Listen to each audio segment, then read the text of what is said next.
Alright, we're back in Cockatrice. We're on the draw, but we kept this hand. It's missing white mana right now, but if we draw plains, we can go 2-drop, 3-drop. Ooh, we drew a Horde Chief. Now we'll go land go. If you're unfamiliar with the interface, I'll try to hover over key cards. They'll appear up in the right-hand screen whenever possible. Opponent's playing black-red tap land. This hand is pretty good if we draw plains, though, in the next 2 draw steps. Otherwise we might get outclassed pretty quickly here, so hoping that doesn't happen. Looks like the opponent is also red-white. Maybe black-white.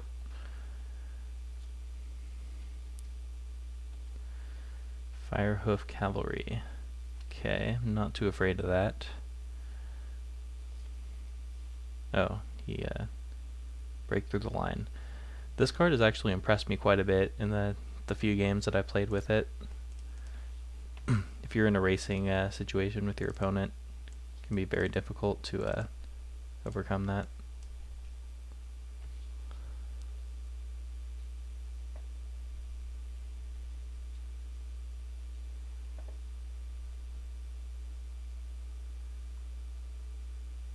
Not sure what's happening here.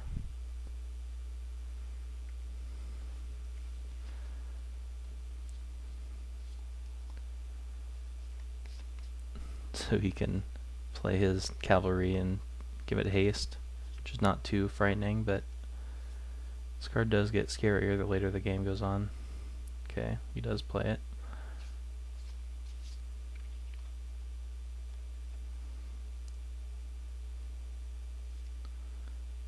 Looks like he is giving it haste. Okay.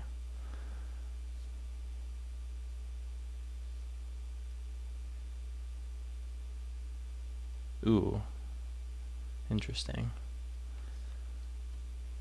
So he's getting in for 3.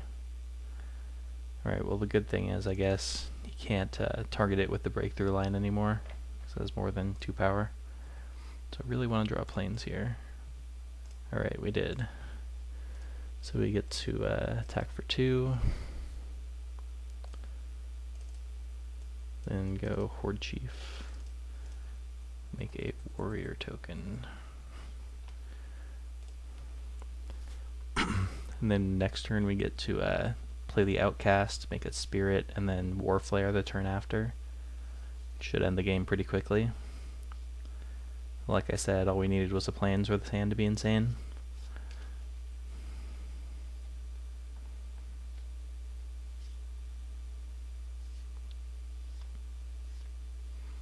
So now he can go morph and give it haste, but I'm not really too worried about that. I'm at a relatively high life total, and he's 2 for 1'd himself already by playing the snakeskin. Although if he just leaves it back on defense, it does slow me down a little bit. Nope, he's just getting in there. I'm gonna block with the warrior, make him use his mana, so then he won't be able to play anything else this turn. I think that's more useful than having an extra body around for the Warflare, because now he can't play something bigger that we can't get through.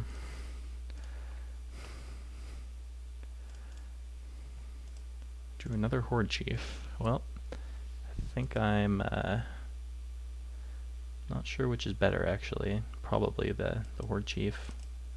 No, I think the Outcast is better because the token has flying, so even if he plays something big next turn, we'll be able to attack in the air instead of just leaving our whole team back. Don't see any real way this punishes us unless he has like a barrage of boulders. Just possible, but maybe I do want to consider that. Yeah, I think I'm going to play the Horde Chief, and I'm just going to make the same play as last time if he attacks. Because we're winning this race if all he's going to be doing is using the snakeskin every turn.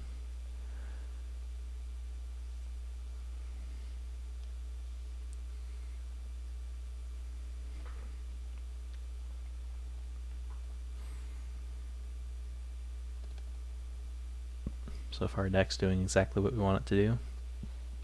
Alright, he just passes. Just reasonable. So I'd like to draw a land here. Okay, Alabaster Kieran's not bad either. So if I attack with everything, he would get to eat one of my guys, but he takes 5. And then I play Kieran, and I have 4 bodies next turn. And then assuming he plays another creature, he can block 2 of them, so Warflare doesn't quite kill him. But I think it's still worthwhile to attack here. I can't think of anything that he can do for 2 mana to get one of my guys off the board and regenerate. So I don't, well, I guess he could Feat of Resistance, but that's still just getting one of my guys, so he could like Feat of Resistance plus Kill Shot, but then he only has 1 card in hand. I think regardless, I'm just very far ahead right now. I just don't want to give him the opportunity to stabilize.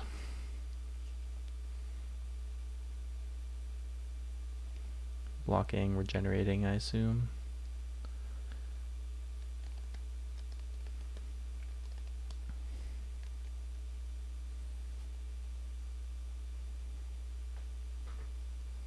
Say okay, go to damage.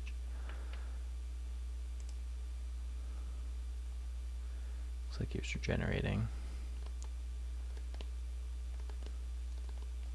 Yep, he was regenerating, that's fine, so this dies. So I think I'm actually just going to play the Outcast. Uses my mana less efficiently, but we have the opportunity to kill him next turn, depending on what he does. So I'd rather get as many bodies as possible into play.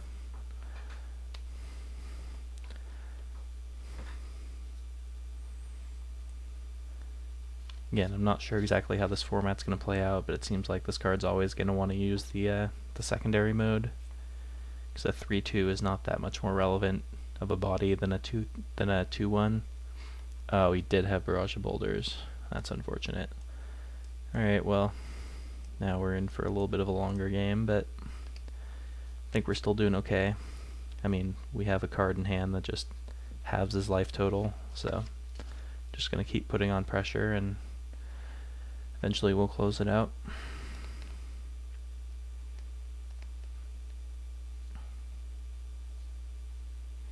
So now at least we know about this, and we can play around it. I guess that would be one reason to use the other mode on the Outcast, because the 3/2 is better against a mass 1 damage spell. Drew another Horde Chief. So he doesn't have mana up to regenerate, which is relevant, so I can just attack pretty freely here. Probably just going to play the Alabaster Kieran.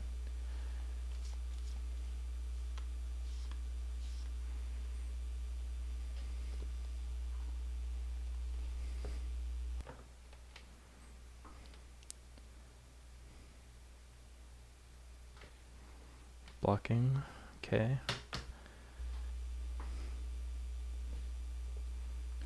Go to damage. Maybe he has a Feat of Resistance, but that's fine with me. Yep, that's still fine. We're just trading 1 for 1. He has to keep his body around, but he still takes 2. I'll just play the Alabaster Kieran now. Could play the Horde Chief, but I think this is just better guaranteed damage. Now if he just leaves back his cavalry, it's going to be harder for us to get in. He's attacking. Alright, go to 13.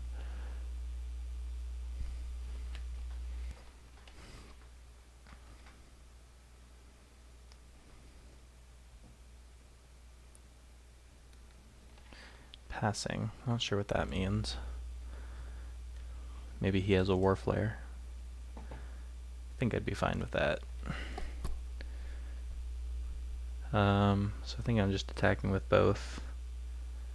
Depending on what he does, I can either Arrow Storm him for lethal or play 2 guys. Or I could just War Flare, but I'm probably not going to do that. Attack with both my guys. He just takes it. So I'll just kill him.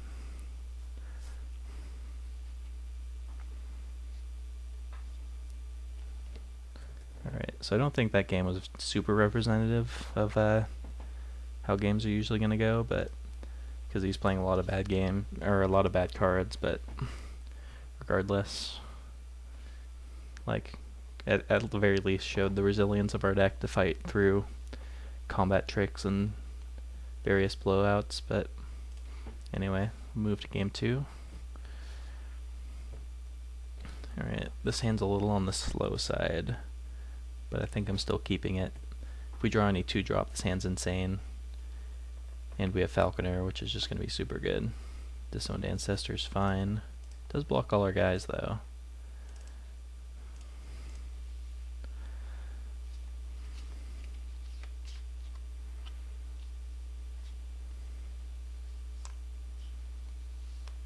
Just outlasting, okay. Alright, we drew this guy. Alright, so that was actually a pretty good draw, because now we can set up a sequence where we go, if we draw a land, we can go Outcast, and then the turn after attack with the Spirit, which will set up Raid, and then we can go Warshrieker into Falconer. Cure Bloodsucker's fine. Draw. Alright, we drew a 4-drop, which could get awkward, but regardless, I think we'll just... Actually, let's think about our play here, because if we play the Outcast and make a Spirit, then we're going to get blown out again by Barrage of Boulders. I wouldn't say that's a blowout. It would just 1-for-1 us. It would be annoying, though. I think I'm just going to play it because it's the best play if we draw land. And we're a little bit behind on the board right now. So I'd like to take advantage of the tempo while I have the opportunity. Like, we can play around Barrage of Boulders now, but it's still going to be good against us later, so I'd rather it just be a 1-for-1. Attacking with both. I could block the Bloodsucker, but I think I'm just going to take it.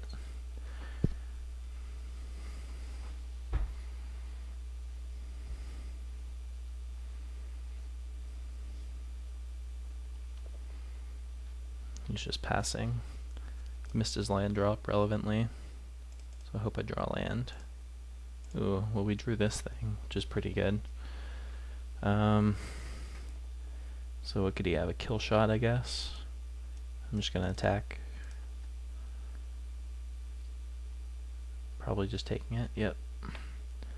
Alright, so I'm going to follow it up with the Abzan Falconer, I think. I could have played the 3/2 first strike, but I suspect that he's got a combat trick of some kind, so... Alright, he's attacking with both. I'm going to block the Ancestor, see if he has anything. I'm fine with him spending his turn to just 1-for-1 the Abzan Falconer. Dragon Rage. Interesting. Okay, so he's just... Yeah, that's about what I expected. Just giving his guy +2/+0. I'm not a big fan of Dragon Rage, to be honest. I saw it and I thought it could have huge potential, but it's pretty much just usually worse than Trumpet Blast. Alright, we draw our land. So now we get to do this. Attack, play a land, play the Warshrieker, and then play Alicia.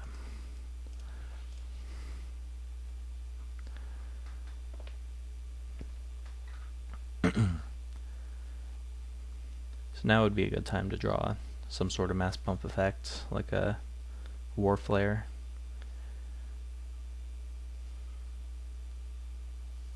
Harsh Sustenance. Deals 2 damage. Okay, that's pretty good.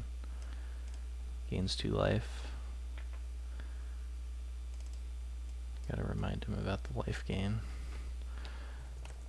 It's the one thing about Cockatrice, you have to do everything yourself, so sometimes your opponent misses something, you have to remind them. He's attacking with both. I'm going to block here, because he probably has a feat of resistance.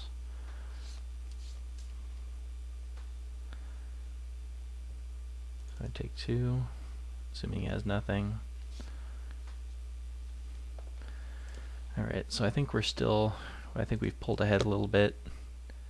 We got the big tempo game with the Warshrieker, so now his 1-for-1s look less impressive. Let's see. I think I'm gonna play the probably the Sky Captain this turn. So then if I block and he has the combat trick, I can make one of my other guys bigger. So it's like a 2-for-1 in that sense. Taking some damage. I'll leave up a white, I guess.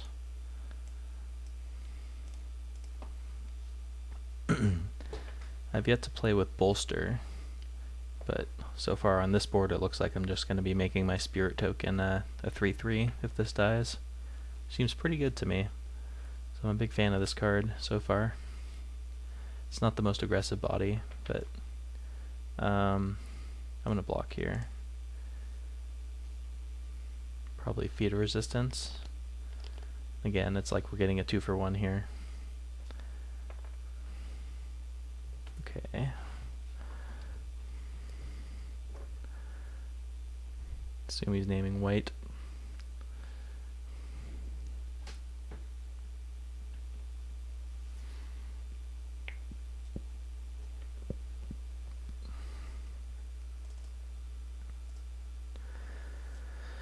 Alright, so this is going to die. We're going to put 2 counters on the Spirit.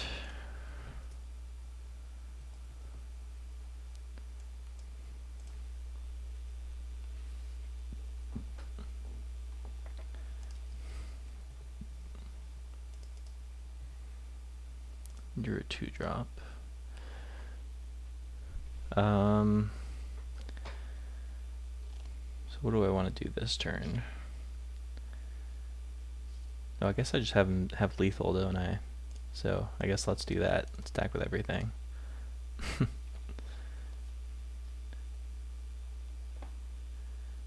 this dies. Second main phase. Aerostorm your face. And our deck looks to be clicking pretty well. And try to continue this success in the next round.